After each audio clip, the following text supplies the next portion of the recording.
What's up and good day mga boss? Welcome back dito sa aming shop, Aiming Ace Airsoft. Date today is December 18, 2025. So meron tayong bale 9 units to na for shipping. So 2 rifles and 7 pistols. Ayan. So sa rifle muna, ENC 102 kay Boss Jerry of Zamboanga del Norte. Ayan. So ito yung unit ni Bossing, EC 102 or yung HK 416. Ayan. So full metal ang mga HK, isa talaga yan sa mga mabibigat na rifles natin. Kasi pansin nyo naman ang kapal nung mismong handguard niya. Ayan. So metal yung receiver, metal tong handguard. Ayan. So ang kapal ng handguard kaya siya medyo extra mabigat. Ayan. So metal magazine din. Then adjustable buttstock. Ayan, may markings dyan na HK. Then ito yung mismong marking sa receiver. Ayan. So ito yung selector, safe, semi, and full auto. Ayan. So kabilang side naman, ayan, mga mahihilig sa HK dyan. Ayan. So tara, try natin tong unit ni Bossing. So semi-auto muna.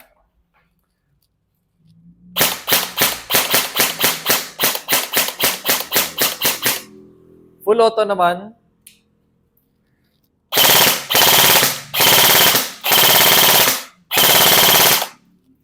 ayan. So ranging nito nga pala is around 420 to 440 FPS out of the box. Tapos guys, konting tips lang kapag magfo-full auto kayo ng rifle. So wag niyo sobrang ibabad yung trigger. So maganda ano lang. At least pinaka-safe burst fire lang kapag mag-full auto.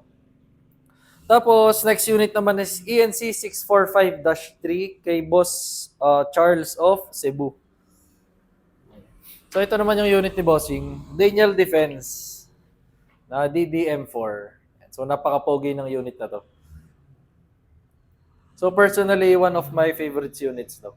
So ayan, so Daniel Defense, meron siya dyan naka-engraved yan. Then dito, DDM4. Then buttstock, pang Daniel Defense talaga. So full metal din siya, metal receiver, metal handguard. Then naka-flip yung front sight, flip din tong rear sight. So flip natin. Ayan. Then ito yung kabilang side. May marking siya dyan sa mismong handguard niya ng Daniel Defense. Napakaganda ng unit. So try natin yung semi-auto.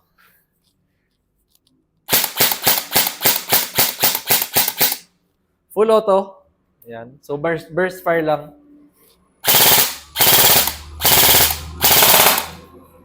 Ayan. So ENC 645-3. Tapos guys nga pala lahat ng ENC rifles natin is may kasama na siyang battery and charger out of the box. So ang battery niya is yung LiPo battery na. So pag mag-upgrade kayo, kayang-kaya ng unit 'yon. Ayan. So proceed na tayo dito sa pistols. Double Bell 789 kay Boss Christine of Nasugbu, Batangas. Yan. So ito naman yung unit ni Ma'am. So parang balita ko pang regalo daw to sa anak ni Ma'am. Ayan. So 789, ito yung John Wick 3 na Combat Master. Ayan. Then ito yung kabilang side.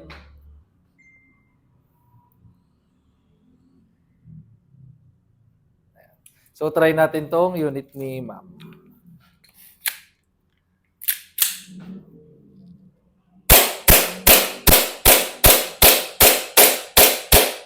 So slide lock meaning wala na siyang BBs. So kapag ganyan, release the magazine, then release the slide, press the hammer by pressing the trigger. Next unit naman is Double Bell 728 kay Boss Calvin of Balayan, Batangas. So ito naman yung unit ni Bossing. Double Bell 728 is yung 1911 na MEU.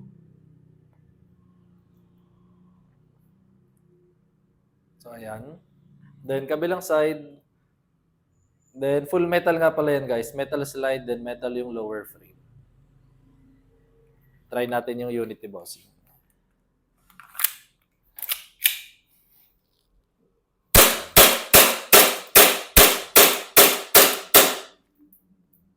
Slide lang. Next unit is Double Bell 736 kay Boss Jonathan of Agusan del Norte. 736, ito yung M92 na Taurus. So lahat ng double bell natin is may kasama siyang gun case or hard case. Ayan. So full metal din kapag mahilig kayo sa medyo mga classic looks. Ayan. Then kabilang side.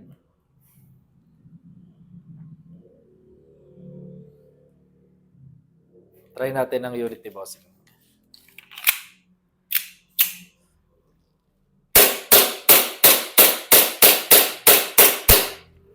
Slide lang.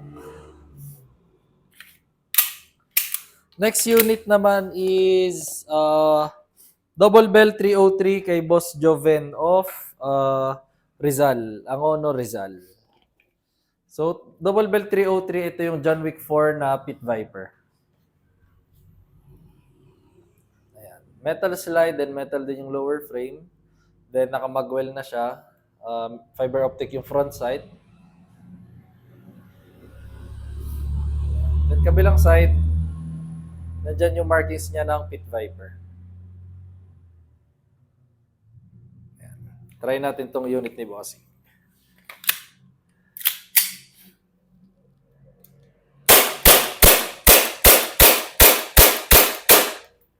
Slide lang.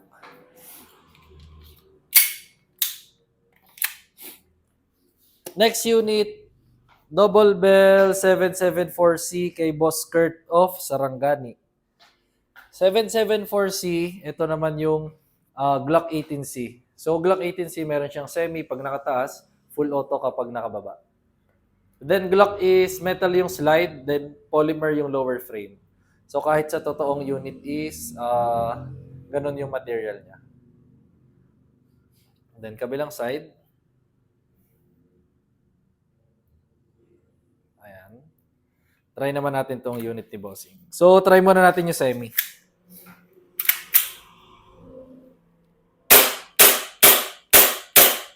Full auto, baba niya lang to selector. Make sure nakasagad. Ayan. So tapos kapag full auto nga pala, burst fire lang. Ayan. Release slide, then itong release magazine, then itong slide, then trigger. Tapos lagi siyang ibabalik ng semi-auto. Next unit, Double Bell 795 kay Boss Jason of Cavite. 795, ito naman yung Infinity na high kappa. So ito yung color gold yung mga accessories niya or yung mga design niya. Color gold. Kasi merong 795-1, yun yung color silver. Ayan. Kabilang side is ito naman.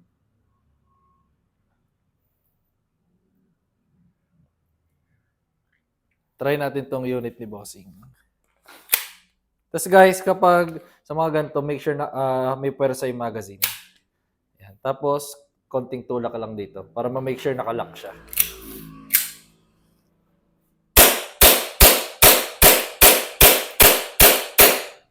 Slide lock. Ito, last unit. So, last unit is WE 5.1K kay Boss Den of Davao del Sur. Yan, 5.1K. Isa sa mga solid units ng WE na high kappa. Isa rin siya sa bestseller.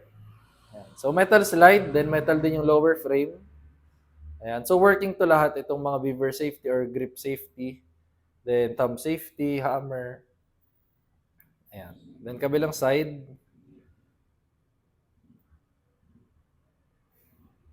Ayan. So, try natin itong Unity Bossing.